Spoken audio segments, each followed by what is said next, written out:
Meghan Markle et Kate Middleton, subtilement visés par la reine /. Comme tous les ans à Noël, la reine a livré son discours retransmis à la télévision depuis ses appartements du palais de Buckingham.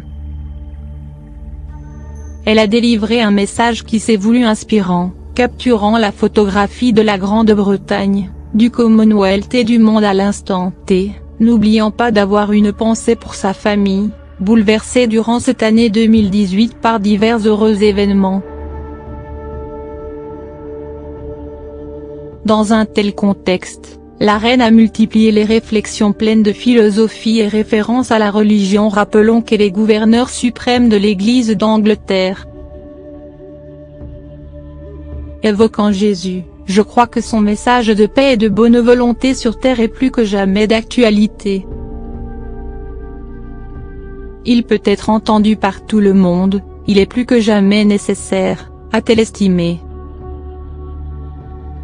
Dans une Grande-Bretagne divisée, tourmentée par le Brexit, Elisabeth y a eu ces mots, même dans les désaccords les plus profonds, s'adresser à l'autre avec le respect et la considération qu'un être humain mérite est toujours un grand premier pas vers une meilleure compréhension. Des mots qui font bien sûr référence à l'actualité mondiale. Ferait-il aussi écho au bisbis entre Meghan Markle et Kate Middleton, qui se sont montrés plus complices que jamais quelques heures seulement avant la diffusion du message de la reine, le matin du 25 décembre à Sandringham /.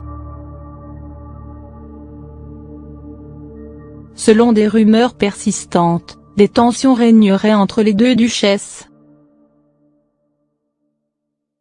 En cause, leur comportement divergent. Kate Middleton plus polie et réservée, Meghan Markle plus exubérante et sociable.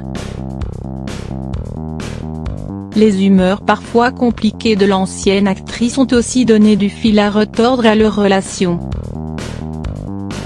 Peu avant son mariage, elle aurait même fait pleurer l'épouse de William, émotive après la naissance de son troisième enfant et ne parvenant pas à répondre aux exigences de la future mariée. En outre, Kate Middleton n'aurait pas apprécié la manière sèche dont sa belle-sœur se serait adressée à son personnel.